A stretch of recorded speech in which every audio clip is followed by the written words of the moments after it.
سلام بینندگان ارجمند، این برنامه خبری و تحلیلی اخباری آزادی است که مهمترین تحولات تاجیکستان و جهان را با زحمت همکاران در تاجیکستان و پراگ تقدیم شما می‌گرداند. امروز سه‌شنبه 1 اکتبر است. حالا با موضوعهای نشر برنامه شناس شوید. ارتش اسرائیل در خاک لبنان به قول نظامیان اسرائیلی هدف عملیات زمینی از بین بردن امکانات جنگی گروه حزب الله است. اکنون نوبت به فرزندان مهاجران هم رسید. دومای دولتی روسیه طلب دارد که کودکان مهاجران فقط بعد سنجش به مکتب قبول شوند. بدانستن زبان در مکتب خواندن غیر امکان است. اکادمیک معروف تاجیک اکبر تورسون 85 ساله شد. این دانشمند امروز هم تحقیق و پژوهش‌های خود را ادامه می‌دهد. شخصیت‌هایی که مجسمه زمان هستند. همین من از عینی سر کردم. روز 1 اکتبر اسرائیل در خاک لبنان عملیات زمینی ضد گروه جنگی حزب الله مورد حمایت ایران را براه ماند و ارتش آن حالا وارد جنگ‌های سخت شده است. این عملیات اسرائیل با وجود مخالفت‌های ایالات متحده آمریکا و نگرانی از توسعه نزاعات در خاورمیانه شروع شده است. با اطلاع ارتش اسرائیل جنگ‌های سخت در جنوب لبنان جریان دارد و از ساکنان درخواست شده است که به خاطر امنیتشان از سفر با ماشین در سمت شمال تا جنوب لبنان خودداری کنند. اسرائیل گفت که عملیاتش در جنوب لبنان هدفمندانه و دقیق خواهد بود و هدفش حزب الله می باشد. با وجود دعوت‌های کشورهای جهان به ختم نزاع، اسرائیل گفت که فشار را بالای حزب الله کم نمی کند و سرحدهای شمالیش با لبنان را منطقه نظامی اعلان کرده است. ایالات متحده آمریکا حزب الله را یک سازمان تروریستی نامیده است، در حالی که اتحاد اروپا تنها قنات نظامی آن را منع کرده، حزب سیاسی را به فهرست سیاه شامل نکرده است. حزب الله عضو پارلمان لبنان است. اسرائیل که هفته‌های اخیر ضد حزب الله لبنان عملیات نظامیش را شروع کرده است، هفته گذشته از قتل رهبر سابقه‌دار آن حسن نصرالله خبر داد. در تحولات نو در مسائل مهاجران در روسیه امروز دومای دولتی یک بسته قانون‌های محدود کننده حضور مهاجران را بررسی می‌کند. با اطلاع همکارم کیومر سیاتو، وکیلان تصمیم گرفتند که از این به بعد حضور عائله‌ها و از جمله کودکان مهاجران را هم تنظیم و محدود کنند. دومای دولتی اصرار دارد که کودکان مهاجران پیش از قبول شدن به مکتب‌های روسیه از سنجش دانستن زبان روسی گذرند. در این باره معاون رئیس دوما ایرینا یارویا در نشست خبری اظهار داشت. به تاکید این منصبدار روسیه در حال حاضر در این کشور تقریباً 210,000 کودک شهروندان خارجی به تحصیل فرا گرفته شدند. در عین زمان افزود یارویا تقریباً 14,000 فرزند مهاجران به مکتب نمی روند و این عامل از طرف او خطرزا نامبر شد. معاون رئیس دوما ابراز داشت که وکیلان به سنجش حتمی دانستن زبان روسی از طرف کودکان مهاجران پای فشاری دارند. در مکتب خواندن معنای به دست آوردن دانش و معرفت را دارد. بدانستن زبان در مکتب خواندن غیر امکان است، زیرا برای خواننده که زبان را نمی‌داند دشواری پیش می‌آورد و در مکتب وضعیت مناقشه‌ای را به وجود می‌آورد. برای آموزگاران هم مشکل می‌آفرد که با آنها چگونه معامله کردن را نمی‌دانند. این پذیرفتنی نیست. در دومای دولتی همچنین تصمیم دارند که شماره درمانگاه‌هایی که می‌توانند معاینه طبی مهاجران را انجام دهند کم کرده شده، ترتیب معاینه باید با دقت نظارت گردد.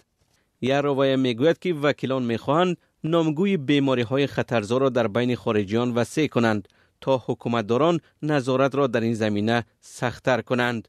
معاون رئیس پارلمان روسیه درباره به کار گرفتن مهاجران نیز سخن کرد.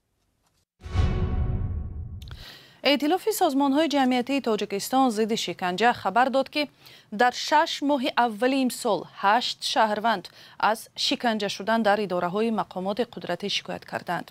آنها گفتند ماموران برای به دست آوردن اقرار آنها را لطوکوب کردند و با نیروی برق هم عذاب دادند. در این گزارش همچنین از بدتر شدن شرایط کار برای وکیلان دفاع در تاجیکستان، اظهار نگرانی شده است. ملا رجب یوسفی خبر را پیگیری کرد و حالا در استودیو با ما است. ملا رجب سلام. گزارش ائتلاف ضد شکنجه چه جزئیات بیشتر دارد بگویید؟ سلام خیرامان و درود بینندگان عزیز. در گزارش نیم ساله ائتلاف آمده است که 6 نفر از شکنجه در ساختارهای وزارت کارهای داخلی و 2 نفر دیگر از رفتار بدی ماموران آژانسی‌های ضد فساد و نظارت مواد مخدر شکایت کردند. از 8 نفری که به گفته خودشان هنگام بازداشت شکنجه شدند، 1 نفرشان زن و 3 کس دیگر نابالغ بودند. به گزارش ائتلاف بازداشت شده ها از حبس‌های غیر قانونی و خودسرانه، زورآوری جسمانی یا لطوکوب، اذیت دادن با برق، تهدید تجاوز بر جبر دیده یا اعضای عائله او و تحقیر و پستن شکایت کردند، یعنی شکنجه همانا جای دارد. گزارش اینچنین از بعضی روندهای مثبت نیز یادآور شده است. از جمله امسال نسبت 3 کارمند شعبه کارهای داخلی در شهر خوجند با اتهام برآمدن از حد وکالت خدمتی پرونده جنایی باز شده است. جزئیات این پرونده ها فعلا معلوم نیست. دعواها برای رویانیدن ضرر معنوی از مقامات به گفته ائتلاف پدیده دیگری مثبت در راه مبارزه با شکنجه در تاجیکستان می باشد. ملا رجب، خودی مقامات در این باره چی میگویند؟ تلاش‌های ما برای گرفتن نظر مقامات در این باره بی نتیجه بود. سخنگوی وزارت کارهای داخلی به زنگ‌های ما پاسخ نداد. در آژانس نظارت مواد مخدر گفتند از یگان بازداشت شده درباره شکنجه شدنش شکایت نگرفتند. مقامات در گذشته بارها گفتند که نه همه شکایت‌ها از شکنجه در تاجیکستان اثبات و عاملان آن مجازات می‌شوند. و شما گفتید در گزارش ائتلاف ضد شکنجه از فشار به وکیلان دفاع زیاد شده است. بله دقیقاً در گزارش آمده است که شرایط کار برای وکیلان دفاع در تاجیکستان باز هم مشکل تر شده است. با گفته نمایندگان ائتلاف ضد شکنجه از ادوکات ها امضا میگیرند که در وقت تفتیش پیشکی جزئیات پرونده را فاش نکنند. ائتلاف این طلب را غیر قانونی نامیده است، چون به وکیلان دفاع امکان نمیدهد درباره پرونده به گروه یاری حقوقی معلوماتی پوره بدهند. در گزارش همچنین از آن نگرانی شده است که وکیلان دفاع از واخوری فوری با زیر حمایه خود در بازداشتگاه محرومند. ماموران بازداشتگاه ها برای این اجازه خطی مفتش را طلب می‌کردند و این کار به درازا کشیده شده شرایط را برای شکنجه شدن بازداشت شده ها فراهم می‌آورده است. تشکر ملا رجب. و یادآور می‌شویم تاجیکستان برای بدرفتاری و شکنجه گمانبران در بازداشتگاه ها همیشه مورد انتقاد حامیان حقوق انسان میباشد. ای هموطنی عزیزتر از جان، ای یوسف امروزین کنعان، بیرون ز وطن چی حال داری؟ بیا و از روزگارت ما را آشنا کن. بینندگان عزیز، اگر شما دور از تاجیکستانید و از نازکی‌های مهاجرت آگاه هستید و می‌خواهید دیگران نیز بدانند، پس این برنامه برای شماست. روزگار مهاجر، مطابق شوی به محیط نو، قصه‌های انسانی و سبق‌های حیاتی. 25 سال در راه حمایت از ژورنالیستان و آزادی بیان، افت و خیزهای یک سازمان جمعیتی که حمایت از آزادی بیان را رسالت خود انتخاب کرده است. انجمن رسانه‌های مستقل تاجیکستان نانسمیک 4 عصر پیش تأسیس شد و در این مدت بارها هم سنگ به تنش خورد و هم جایزه گرفت، ولی امروز هم در جبهه تقریبا تنها مانده و به مشکلات فراوان ژورنالیستان تاجیک رسیدگی میکند. مصاحبان برات یوسفی و علیشیر ظریفی میگویند خود تاریخچه کاری نانسمیک بیانگری وضع واقعی ژورنالیستیکا در تاجیکستان شده است. انجمن ملی رسانه‌های مستقل تاجیکستان طول 25 سال است که فعالیت خود را در پیوند با وضع سیاسی و اجتماعی کشور ادامه می‌دهد. این نقطه نظر برخی از شرکت‌داران در مراسم تجلیل از 25 سالگی تأسیس این سازمان بود. طول همین 25 سال فعالیت نانسمیک هم به همین شکل یعنی جریان داشت.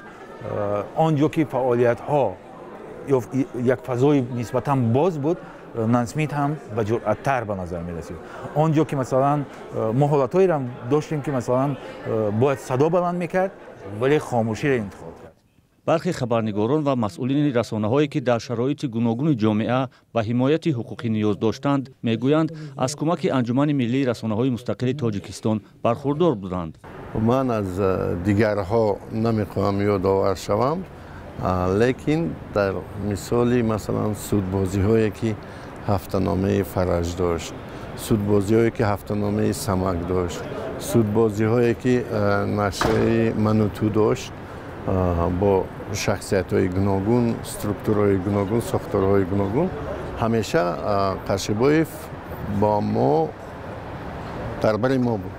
همیشه کوشش میکرد که برای ما ادوکات انتخاب کنه. ادوکات خیلی از من بهتر میدونی که به پول یگان ادوکات کار نمیکنه. نان اسمیت مبلغ همون ادوکات پیدا میکرد و اونو به واسطه در سالهای گوناگون ما را دستگیری میکردند. در گذشته انجمن ملی رسانه‌های مستقل تاجیکستان در قضیه‌های دادگاهی روزنامه‌نگاران از آنها موفقانه پشتیبانی کرده است که برخی را از جریمه‌های هنگفت و از زندان شدن رهانیده است. ولی نورالدین قرشبایف رئیس این انجمن اقرار می‌کند که در سالهای اخیر در حمایت روزنامه‌نگاران کم موفق بودند. سوال‌های زیادی هستند که این قضیه‌ها تا کدام درجه شفاف بررسی شدند، در دایره قانون بررسی شدند. انجمن ملی رسانه‌های مستقل تاجیکستان سال 1999 تأسیس یافته است، زمانی که کشور پس از امضای سازشنامه صلح هنوز به کاملیت ثبات نرسیده بود. در آن وقت تعداد رسانه‌های مستقل کم بود، اما انجمن به خاطر دستگیری آنها و مساعدت به رشد رسانه‌های مستقل به فعالیت شروع کرد. اکبر ترسان یکی از دانشمندان معروف تاجیک امروز 85 ساله شد. در آغاز درگیری‌های سیاسی و جنگ شهروندی یکی از چهره‌های فکری بود که میان طرف‌های سیاسی و نیروهای درگیر میانجیگی کرده است. بعدتر به آمریکا رفت و 17 سال آنجا بود. پس از یک ملاقات با رئیس جمهور امامعلی رحمان به تاجیکستان دعوت و مدت در مقام مدیر یکی از پژوهشگاه‌های اکادمی ملی علم‌های تاجیکستان کار کرده است. همکاران ما برات یوسفی و ارشاد سلیمانی به صحبت این دانشمند رفتند.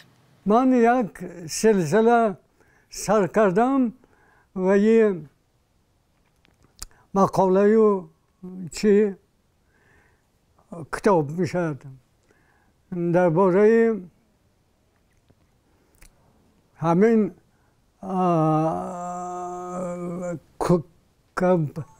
پورتریت فرهنگ شناختی آدمان شخصیت هایی که مجسمه زمان هستند. من از عینی سر کردم. نوی غفور رو دیگر را.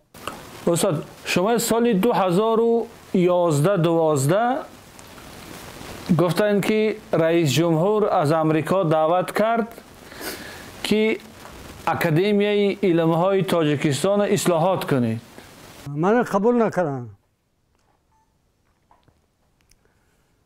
نکن چون که وعده همین بود که من باید تعیین میکنم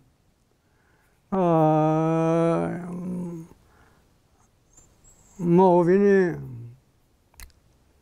رئیس اکادمیا ویسه پرزیدنت. لیکن ما آمدم من قبول نکردم و من نفهمیدم چه باشه. اولین کاری که همین سر کردم از شعبه علم‌های جمعیتی به اصطلاح و یک دیوار خطایی ساختم و میخواستم که من دست کارگرای این سه اینستیتوت رژیم سرنگون کنم. یگان پیشنهادی من شعبه قبول نمیکرد. بینندگان ارجمند این پوره مصاحبه بود و شکل پوره آن را در شکل پوره صحبت با اکادمیک اکبر ترسان را در شکل کامل میتوانید در سامانه رادیوی آزادی و صحیفه های ما در شبکه های اجتماعی تماشا کنید. شما را به تماشای آن حتما دعوت میکنیم. بینندگان ارجمند نشر امروزه برنامه با همین به آخر میرسد.